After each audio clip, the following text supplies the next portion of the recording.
జేసీబీలు ఒక 50 మంది మనుషుల్ని తీసుకొచ్చి మొత్తం ఇది పడగొట్టేసి నా మెషినరీ అంతా డ్యామేజ్ చేశాడు. తర్వాత 6వ తారీఖు నాడు రాళ్ళు వేయటం బిగిన్ చేశాడు. మనుషుల్ని తీసుకొచ్చి రాళ్ళు వేస్తుంటే నా వెహికల్లో డ్యామేజ్ అయింది. తర్వాత రోజు నుంచి నేను ఏం చేశానంటే నా పర్మిషన్స్లో షీట్లు అడ్డం పెట్టాను, అంతే అడ్డం పెట్టాను అని సిఐ గారు కేసు పెడితే సిఐ గారు నేను వచ్చి చూస్తానన్నాడు. ఆ తర్వాత రోజు సీటు పెట్టిన రోజు షెడ్ మీద రాళ్ళు వేశారండి. మొత్తం ఇవన్నీ షెడ్ మీద రాళ్ళు వేసి షెడ్ల మీద రాళ్ళు వేస్తున్నారు. ఇవాళ ఏమన్నా వచ్చేసేసి రాత్రి అంతా ఇచ్చేసి మొత్తం నా మిషనరీ అంతా బయటపడేసాను. లైఫ్ థ్రెటనింగ్ లో ఉన్నాను. ల్యాండ్ రాజశేఖర రెడ్డి అని చెప్పి అదండి. అందుట్లో 60 గజాల ల్యాండ్ డిస్ప్యూట్ లో ఉంది, కోర్టులో ఉంది. అది ఎవరో అంటుకోకూడదు అని చెప్పి ఎస్ఐ గారికి చెప్పాము. కోర్టులో కూడా ఉంది కాబట్టి వాడు వచ్చేసి జబర్దస్తిగా దాన్ని ఆక్యుపై చేయడానికి చూస్తున్నాడు. రాజశేఖర రెడ్డి సార్ ఇప్పుడు మొత్తం టోటల్ ఎంత ఉంటుంది? టోటల్ 450 గజాలండి. అందుట్లో 60 గజాలు మంది డిస్ప్యూట్ లో ఉన్న ల్యాండ్.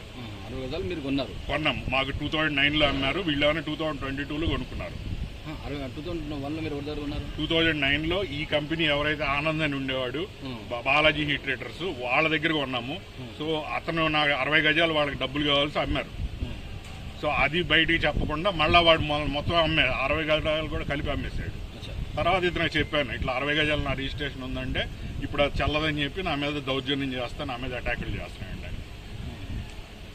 సార్ మీరు పోలీస్ స్టేషన్లో కంప్లైంట్ ఇచ్చారా? ఇచ్చామండి. ఏమన్నారు సార్ పోలీసు వాళ్ళు నేను చూస్తాను, అదే ఆ షీట్లు వేసామన్నావు కదా, రాళ్ళు కొట్టారని చెప్పి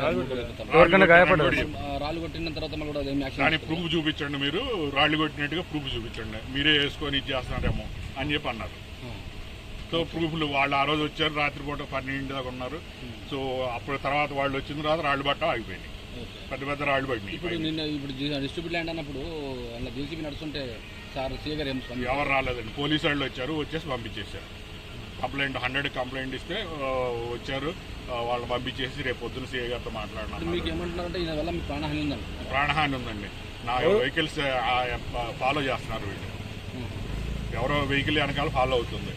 ఆల్రెడీ ఫస్ట్ కంప్లైంట్ లో రాశాము, ఏదో వెహికల్ డ్యామేజ్ జరిగిన రోజు, రాళ్ళు వేసే రోజు రాత్రి 1 గంట టైంలో ఒక వెహికల్, బ్లూ కలర్ వెహికల్ వచ్చి ఇక్కడ ఆగి ఉంది.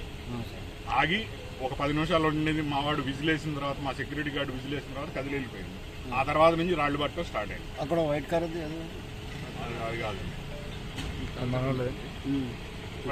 రాళ్ళు పట్టడం స్టార్ట్ అయింది. ఫస్ట్ రాళ్ళ అటాక్ తో స్టార్ట్ చేశారు.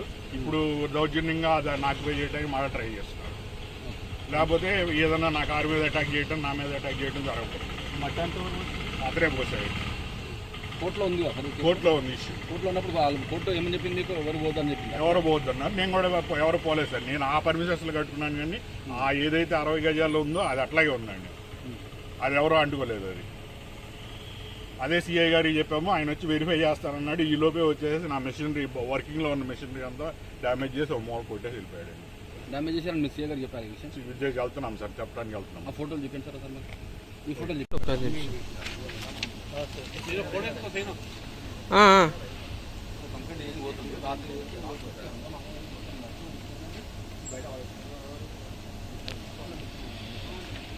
డ్యామేజ్ చేశారండి. నడుచున్న మిషనరీ మొత్తం డ్యామేజ్ చేశారు.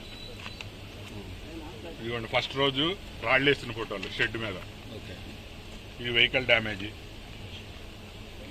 వెహికల్ డ్యామేజ్ కూడా ఉంది. Vehicle damage.